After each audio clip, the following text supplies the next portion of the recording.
আমার প্রিয় ছোট্ট বন্ধুরা, আজ আমি তোমাদের একটা সুন্দর গল্প শোনাবো। মোটা কাপড় পরিধান করে দুজন এস্কিমো কুকুর চালিত স্লেজ গাড়িতে চেপে বসে আছে। যখনই চাবুক মারছে তখনই সজোরে কুকুরগুলি শক্ত বরফের উপর দিয়ে ছুটে চলেছে। হঠাৎ করে কলিষ্ণু কিছু একটা শব্দ শুনতে পেল। কুপ্পা হলো জাদুকর, সেও শুনতে পেল শব্দটি। বরফের মধ্য দিয়ে টুনটুন শব্দ করে এগিয়ে যাওয়ার শব্দ। বাঁশির আওয়াজ হলো, অমনি কুকুরগুলি দৌড় বন্ধ করে দাঁড়িয়ে গেল। এস্কিমোরা লোমস টুপি খুলে ফেলল। সন্দেহ নেই, বরফ যেন বাঁচতে শুরু করলো।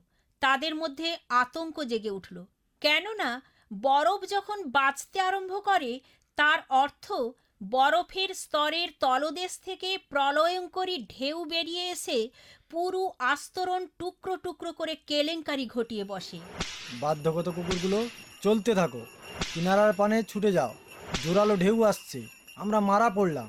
কলিষ্ণু, তুমি কি ওই স্লেজ গাড়িটা দেখতে পাচ্ছ? তুমি কি পাগল হলে? তারা তো ঢেউয়ের মুখে এগিয়ে যাচ্ছে। তাদের সাবধান করা আমাদের দায়িত্ব। দুটো স্লেজ গাড়ি যখন কাছাকাছি এলো আর কুপ্পা দেখতে পেল অন্য গাড়িটিতে এস্কিমো শহরের মিশনারি রয়েছে, তখন তাদের সাবধান করাটা তার পছন্দের বিষয় আর থাকলো না। সে তাদের ঘৃণা করে এবং যে যিশুর বিষয় সারাক্ষণ প্রচার করে তাকেও ভীষণ ঘৃণা করে। কুপ্পা ও কলিষ্ণু নেইনের নিকটে নিরাপদ স্থানে পৌঁছে গেল। যাক, ভালোই হলো। অন্যটার কি হলো বুঝতে পারো? মৃত্যু ছাড়া ওদের ভাগ্যে আর কী বা থাকতে পারে?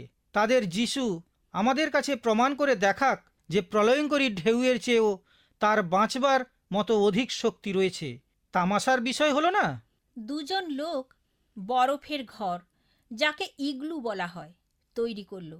পরবর্তী পর্যায়ে কুপ্পা ছোট্ট একটা দোকানে শিল মাছের চামড়া নিয়ে গেল। সেখানে সে শ্বেতাঙ্গ মহিলা রয়েছে। সে কি মিশনারির স্ত্রী?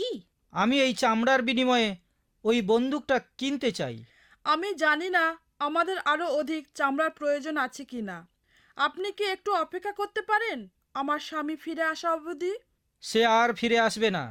এ কথা দিয়ে আপনি কি বোঝাতে চান? মারাত্মক ঢেউ ছুটে আসছে। মারাত্মক ঢেউ?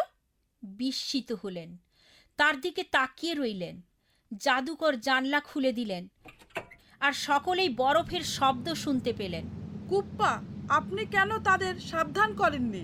আমি কেন বলবো? যদি তার যিশুর ক্ষমতা থাকে তবে সে তাকে রক্ষা করবে। মহিলা শোকে উন্মত্ত প্রায়। তারপর দেয়ালে ঝুলানো বাইবেলের পথ থেকে পড়লেন। যিশু বলেছেন, স্বর্গে ও পৃথিবীর উপরে সকল ক্ষমতা আমাকে দত্ত হয়েছে। যিশু রক্ষা করতে পারেন। তিনি কখনোই তার শক্তি প্রকাশ করতে ক্ষান্ত থাকেন না। শক্তির প্রকাশ শুরু হয়েছে। মারাত্মক ঢেউ সত্ত্বেও যদি তারা ফিরে আসে তবে আমিও যিশুর উপর বিশ্বাস স্থাপন করব। কুপ্পা, তারা অবশ্যই ফিরে আসবে, আমি জানি। মহিলার নিশ্চয়তা জ্ঞান জাদুকরের ভিত নড়বড় করে দিল। শক্তি প্রকাশে কে যে জিতবে তা বোঝা মুশকিল। কুপ্পা না যিশু? তোমরা এর জবাব পাবে পরবর্তী নাটকে। বাই বাই ছোট্ট বন্ধুরা, আমি অতসী। তোমাদের প্রশ্নের উত্তর পেতে চিঠি লেখো। অল ইন্ডিয়া মসি জামাত, post box number 6079, west Patelnagar, new Delhi 110008, India.